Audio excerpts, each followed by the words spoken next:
Welcome to the deep dive. Today, we're tackling a topic many of you are keen to really grasp: in vitro fertilization, or IVF. hmm You've shared your interest in understanding the core of this fertility treatment, without getting lost in just a sea of information. Right? And that's precisely our mission today, using the resource you provided, ivf.pdf.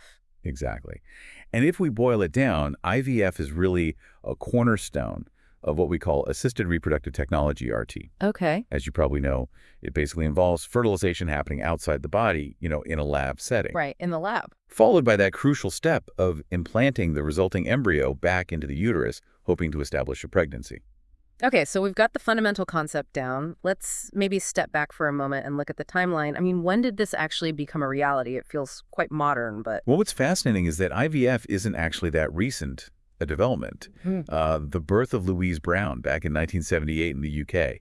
That was a truly monumental event. Ah, yes, the first test tube baby, as they called it then. Exactly. It marked the very first time a baby conceived outside the womb was carried to term. Mm-hmm. And that success, really, it laid the groundwork for IVF to become the widely accepted fertility treatment it is today. It really is hard to imagine a world without it now. So fast forward to today's landscape. How common is IVF? Is it still sort of a niche procedure? Oh, not at all. Globally, assisted reproductive technologies, RT, they account for around 2 to 4% of births in developed nations. And IVF is a huge part of that. 2 to 4%? Wow. Yeah.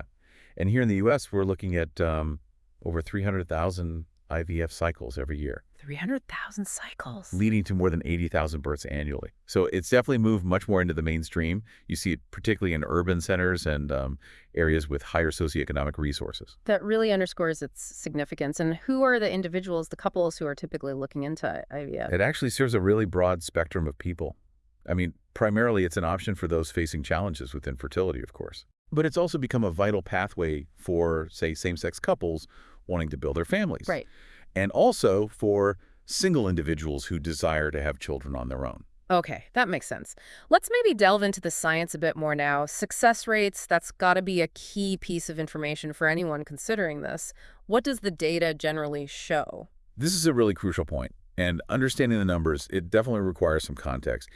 Age is a huge factor in IVF success, really significant. Okay. So for individuals under 35, the average success rate per cycle is roughly 40 to 55%. That sounds pretty good. It is, Yeah. relatively speaking. Yeah. But then it decreases to about 30 to 40% for those aged 35 to 37. Mm-hmm. Then it drops again to maybe 20 to 25% for ages 38 to 40. Okay. And for individuals over 40, the rate is typically, unfortunately, less than 10% per cycle. Less than 10. Wow. Yeah. So it's really important to remember these are broad averages.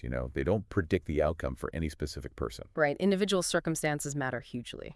Exactly. And the reasons behind this age-related decline, it's largely down to both the number and the quality of eggs available. Both tend to decrease with age. That makes sense. Now, what about progress? What kind of advancements have we seen in IVF technology over the years? It feels like a field that's constantly innovating. Oh, absolutely. The speed of advancements in IVF has been pretty remarkable, actually. Like what? Well, we've seen the rise of things like pre-implantation genetic testing or PGT. TGT. Really? This has been really transformative, especially for families with known histories of genetic disorders. It significantly boosts their chances of a healthy pregnancy, often in the first transfer attempt. And reduces miscarriages, I imagine. Exactly. It can lessen that emotional toll. Then there's egg freezing that's been a major development too, giving individuals the option of elective fertility preservation, planning ahead. Fertility preservation, yeah. We also have things like mini IVF, which uses gentler, lower doses of hormone stimulation. And for couples dealing with male factor infertility, IVF with ICSI, that's intracytoplasmic sperm injection. Where they inject one sperm right into the egg. Precisely. That's been a complete game changer for many. And we're even seeing the early stages of AI-assisted embryo grading. AI? Really?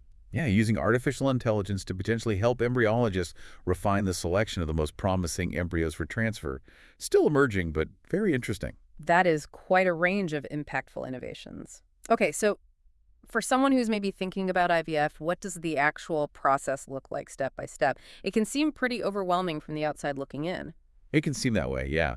Let's break down a typical IVF cycle. It really starts with pre-treatment testing, and thorough fertility assessments. Okay, checking everything out first. Right. Evaluating things like egg supply, ovarian reserve, sperm health, the condition of the uterine environment, all that groundwork. Makes sense. Then comes the ovarian stimulation phase. This involves daily injections of hormones, primarily FSH, follicle-stimulating hormone, and sometimes LH, luteinizing hormone analogs. Right, the hormones to grow the eggs. Exactly. They signal the ovaries to mature multiple eggs at once, rather than the usual single egg per month. Okay. And during this phase, which lasts about 8 to 14 days usually, there are frequent monitoring appointments, ultrasounds and blood tests every few days. To track progress. Yes, to track how the ovaries are responding, how the follicles are growing, and adjust medication doses if needed. So that sounds like a significant time commitment right there with those regular appointments. It definitely is. Daily injections plus visits every couple of days. It requires flexibility. Okay, so what comes after the stimulation phase? Following stimulation, the next key step is the egg retrieval. This is actually a minor surgical procedure. It's done under sedation, so you're comfortable. Okay. And the doctor uses a needle, guided by ultrasound, to carefully aspirate or collect the mature eggs from the follicles in the ovaries. Got it. Once those eggs are retrieved, they're immediately taken to the embryology lab. That's where fertilization happens. Right, meeting the sperm. Exactly. The eggs are either mixed with the prepared sperm sample, or if ICSI is being used, a single sperm is carefully injected into each mature egg. Okay. The resulting potential embryos are then cultured in the lab in special incubators for about 3 to 5 days. Watching them grow. Yes, the embryologists monitor their development very closely, assessing their quality day by day. And then comes the big step, the embryo transfer. Exactly. Based on the embryo's development and quality, the embryologist and the physician select the best quality embryo, or sometimes two, though single embryo transfer is much more common now. Right. And that selected embryo is gently transferred into the uterus using a very thin, flexible catheter. It's usually a quick and relatively painless procedure. And what about any other embryos? Good question. If there are additional good quality, viable embryos, they can be cryopreserved frozen for potential use in future cycles. So you don't have to go through the whole stimulation and retrieval again necessarily. Correct. Using frozen embryos can make subsequent attempts simpler and less expensive. Okay. Then what happens after the transfer? After the transfer, there's the post-transfer support phase. This typically involves taking progesterone supplements, often as pessaries, injections, or gels. Why progesterone? Progesterone helps prepare and support the uterine lining, making it more receptive for the embryo to implant. Got it. And then the wait. And then comes the waiting period. Usually about 10 to 14 days before a pregnancy test, typically a blood test measuring HCG levels can reliably determine if the cycle was successful. That must be agonizing. It really is. We often hear from patients that this 2-week wait is one of the most emotionally challenging parts of the whole process, just filled with intense hope and anxiety. I can only imagine. You mentioned those hormone injections earlier. Can you give us some examples of the specific medications involved? Sure. For the ovarian stimulation part, common brand names you might hear are Gonal F, Filistim, Menopur. These are mainly FSH, or a combination of FSH and LH. Okay. Then there's the critical trigger shot. This usually contains HCG, human chorionic gonadotropin brand names like Obidrel or Pregnol, or sometimes a GnRH agonist like Lupron. And what does the trigger shot do? It helps the eggs undergo their final maturation process, getting them ready for retrieval at just the right time. Oh, okay. And then, as we just discussed, there's progesterone for that post-transfer luteal phase support. That comes in various forms. Right. It certainly sounds like a really involved process, both medically and just in terms of the time and energy required. That's a very important point to emphasize. Yeah, IVF is time-intensive. During that stimulation phase, people can anticipate about 1 to 2 weeks of those daily injections. And like you said, the monitoring visits every 2 to 3 days during that time. Then you have the specific day dedicated to the egg retrieval procedure. Right. The day for the embryo transfer, and then finally the day for the pregnancy blood test. So all told, a single fresh IVF cycle typically spans approximately 4 to 6 weeks from start to finish. 4 to 6 weeks. Okay. Uh. Let's turn our attention now to the financial aspects. I know this is a major consideration for so many people. What are the typical costs associated with IVF? Yeah, unfortunately, the financial landscape of IVF, particularly in the U.S., can be a really significant hurdle. It's It's My God. expensive. How expensive are we talking? On average, a single IVF cycle can range anywhere from, say, $12,000 to $20,000, sometimes even more, depending on the clinic and location. Wow, okay. And does that include everything? Often, no. That base price frequently doesn't include the cost of the medication. Ah, the hormones and trigger shot. Exactly. Those can add another $3,000 to $6,000, sometimes more per cycle. Okay, so we're potentially looking at $15,000 to $26,000 or more for one attempt. That's a realistic range, yes. And then beyond that, there can be additional expenses for procedures like freezing any extra embryos and the annual storage fees for those. Right. The cost of pre-implantation genetic testing, PGT, if that's being done. Which adds more. Which adds significantly more, yes. Yeah. And of course, the costs associated with using donor sperm, donor eggs, or a gestational carrier, if those are part of the plan, those add substantially to the overall costs. That really represents a huge investment for most people. Yeah. What about insurance coverage? Does that usually help offset these kinds of costs? Well, this is where the issue of access becomes really, really apparent. It's quite inconsistent. How so? Currently, only about 17 states in the U.S. have laws that mandate some level of insurance coverage for fertility treatments, including IVF. Only 17. That's not many. No. It means that in the majority of states, a large percentage of individuals and couples face these costs almost entirely out of pocket. So what do people do? It's incredibly tough. It's not uncommon for people to incur significant debt, take out loans, use credit cards, or even turn to crowdfunding platforms to try and finance their IVF journey. Crowdfunding for medical treatment. It happens. Now, some larger employers are starting to offer fertility benefits as part of their health plans, which is a positive trend. That's good. But it's certainly not yet a widespread practice. And this lack of comprehensive mandated insurance coverage really contributes to significant socioeconomic disparities. What do you mean? Well, it means access to IVF often depends heavily on personal wealth or employment benefits. And data shows this disproportionately affects certain communities, including Black, Latinx, and indigenous populations, who often face greater barriers to accessing this kind of expensive care. It really does highlight the inequities that exist in healthcare access, doesn't it? It absolutely does. Okay, let's maybe shift gears a bit and address some common misunderstandings people might have about IVF. What are some of the prevalent myths you tend to encounter? Oh, there are definitely several persistent misconceptions out there. One of the most common is probably the belief that IVF guarantees a pregnancy. Like it's a sure thing. Right. People might think, I'm doing IVF, so I'll definitely get pregnant. Exactly. But the reality, as we discussed with the success rates, is that outcomes are influenced by so many factors, most notably age, but also the underlying cause of infertility, embryo quality, and so on. It's not a guarantee. Okay, what else? Another myth is that IVF is primarily just for older women. Ah, right. But in fact, many younger individuals and couples facing various fertility challenges like blocked tubes, severe male factor, Right. endometriosis also rely on IVF. It's not just age-related. Good point. Then there's the somewhat outdated idea that IVF always leads to twins or triplets, multiple pregnancies. People still think that. Sometimes, yeah. But modern IVF practice strongly emphasizes the transfer of a single embryo whenever possible, specifically to minimize the health risks for both mother and babies associated with multiple births. So single embryo transfer is the goal now. Very much so, in most cases. And finally, some people consider IVF to be inherently unnatural. I can see how that might come up. But it's important to remember that IVF uses the individual's own or sometimes donor biological material, their eggs and sperm, to achieve fertilization. The biological processes are the same, just facilitated in a different environment initially. That's a helpful way to frame it. Okay, it's useful to clarify those points. Now, IVF also touches on some pretty complex social and even global perspectives, doesn't it?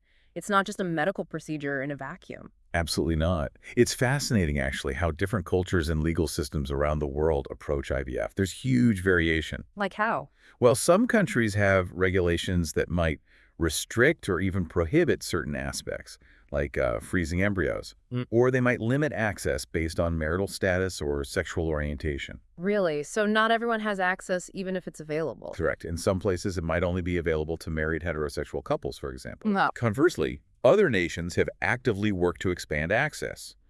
France, for instance, relatively recently extended IVF eligibility to single women and lesbian couples, which was a big shift. Okay. And then you have places like Israel, where IVF is significantly subsidized by the government. and is really viewed as a key component of national and social policy, promoting family growth. That's a completely different approach. It really is. These diverse approaches just underscore the wide variety of cultural values and societal beliefs surrounding reproductive technologies globally. And within specific communities, like religious ones, are there differing viewpoints on IVF? Yes, definitely. Religious perspectives on IVF are quite diverse. The Catholic Church, for example, generally expresses opposition. Why is that?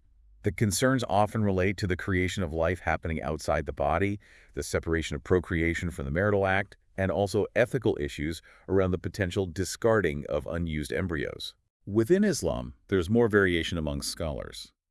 Many permit IVF within the confines of marriage, using the couple's own gametes, but typically prohibit the use of third-party donor sperm or eggs. Interesting. Meanwhile, many secular ethical frameworks generally support IVF as a valuable medical option, but they still engage in really important ongoing discussions about the ethical implications. Things like the moral status of embryos, the disposition of surplus frozen embryos, the ethics of genetic testing, and so on. It's clear that IVF exists within this really complex web of medical, personal, ethical, and societal considerations. It's not simple. Not at all. Before someone jumps to IVF, though, are there alternative fertility treatments they might explore first? Oh, absolutely. IVF is often considered after other less invasive options haven't been successful, depending on the diagnosis, of course. What kind of options? Well, these can include treatments like intradaughter insemination or IUI, where prepared sperm is placed directly into the uterus around the time of ovulation. There are also oral medications designed to induce or regulate ovulation, like Clomid or letrozole. Those are often a first step for certain types of infertility. Right. And then, as we touched on, surrogacy and the use of donor sperm or donor eggs are other pathways to parenthood, sometimes used in conjunction with IVF, sometimes as alternatives. And lifestyle, does that play a role? It can. Lifestyle modifications, things aimed at optimizing factors like weight, improving nutrition, reducing stress, quitting smoking. These can sometimes improve natural fertility or the success rates of other treatments for some people. It's good to know that IVF isn't necessarily the only or the first avenue. Now, let's talk frankly about the potential risks and side effects. What should people be aware of? Yeah, like any medical procedure, IVF isn't without potential risks. It's important to have that conversation. Short-term side effects from the hormone medications are quite common. Like what? Things like mood swings, bloating, breast tenderness, maybe some bruising or soreness at the injection sites. Generally manageable, but definitely noticeable for many. A more serious, though less common, risk is ovarian hyperstimulation syndrome, or OHSS. OHSS. Yeah. This is where the ovaries can become overly stimulated by the hormones, leading them to become enlarged, and fluid can sometimes accumulate in the abdomen or chest. Mild cases are common, but severe OHSS requires medical attention. Clinics monitor patients closely to minimize this risk. Right, that close monitoring makes sense then. Exactly. Then, regarding pregnancy itself, if IVF is successful, there appears to be a slightly elevated chance of things like premature birth or the baby having a low birth weight compared to spontaneously conceived pregnancies. Okay, slightly higher risk there. And also possibly a small increase in the overall risk of certain types of birth defects. Oh. However, and this is really important to stress, the overall absolute risk of birth defects is still relatively low. So a slight increase, but still low overall. Correct. That context is crucial. And beyond the physical aspects, what about the emotional journey? We touched on the 2-week wait, but the whole process sounds like it could take a significant toll. Oh, absolutely. That's a really insightful observation and something that maybe isn't talked about enough. The psychological and emotional impact of IVF can be profound. How so? It's often described, quite accurately, I think, as an emotional roller coaster. There's intense hope, then the anxiety of waiting for results, cycle after cycle perhaps, potential disappointment, grief if a cycle fails, and then, of course, potentially immense joy and relief if pregnancy is finally achieved. But navigating those ups and downs is hard. I bet. Many individuals and couples undergoing IVF experience significant feelings of anxiety, sometimes depression, feelings of guilt, or even shame if they feel their body isn't cooperating. That sounds incredibly difficult to carry. It really can be. Yeah. And recognizing this emotional burden, professional counseling is often strongly recommended. In some clinics, it might even be a required component before starting treatment to ensure people have support systems in place. That makes complete sense, ensuring people have that emotional support. And thinking about couples, how might IVF affect their relationship itself? That's another really important dimension. The IVF process can have a significant impact on a couple's relationship, and it can go both ways. How do you mean? For some, it can be a deeply unifying experience. Hmm. Going through such an intense challenge together can really strengthen their bond, their communication, their teamwork. Okay, that's positive. But it can also be a source of considerable stress and strain. The emotional ups and downs we just talked about, the financial pressures, the time commitment, the sheer focus on this one goal, it can put a lot of pressure on a partnership. Yeah, I can see that. Maintaining open, honest communication throughout the process is just absolutely crucial. And even intimacy can be affected. Sex can sometimes start to feel scheduled or clinical rather than spontaneous and connected, especially around timed intercourse or during treatment cycles. Right, another stressor. So talking about these things openly, supporting each other, checking in, it's all really important for the well-being of the relationship during IVF. This has been such a comprehensive and I think really insightful overview, just incredibly helpful. To kind of bring our deep dive to a close here, what are some key takeaways you'd really want to leave our listeners with regarding IVF? I think it's really essential to remember that IVF is, well, it's a powerful and truly remarkable advancement in modern medicine. It genuinely offers a path to parenthood for millions who might not otherwise have had that chance. It really is amazing in that sense. It is. However, it's also, as we've discussed, a profoundly complex journey. It's complex medically, emotionally, and financially. And it's just vital for anyone considering it to have a realistic understanding of both its incredible possibilities and its limitations. Manage expectations, maybe. Exactly. Getting a clear picture of all the dimensions involved, the success rates for their specific situation, the cost, the time commitment, the emotional toll, really empowers individuals and couples to make truly well-informed decisions about whether IVF aligns with their personal circumstances, their values, and their goals. That's a really important perspective. And maybe for those listening who might be considering IVF, drawing from the insights in our source material today, here are just a few key questions worth reflecting on. How long have you actually been trying to conceive without success? Is it over a year if you're under 35? Maybe 6 months if you're over 35? Right, the general guidelines. Are there known or diagnosed fertility issues already identified, things like PCOS, endometriosis, low sperm count? Knowing the why can guide treatment. And crucially, are you prepared emotionally and financially for the possibility, maybe even likelihood of needing multiple cycles? That's a big one. It often takes more than one try. And finally, do you have a strong network of support around you? Partner, family, friends, maybe professional support? Having that support system is invaluable. Yeah. Those are excellent points for anyone starting to explore this option. Yeah. Great. And finally, just the thought to leave everyone with today. As these reproductive technologies continue to evolve, and they are evolving rapidly, it's worth considering the broader societal conversations they really necessitate. What future advancements might we see? Things like IVG, in vitro gametogenesis are on the horizon. And what new ethical or social considerations might arise as we continue to push the boundaries of how families are formed? A lot to think about there. Definitely. Thanks so much for joining us for this deep dive.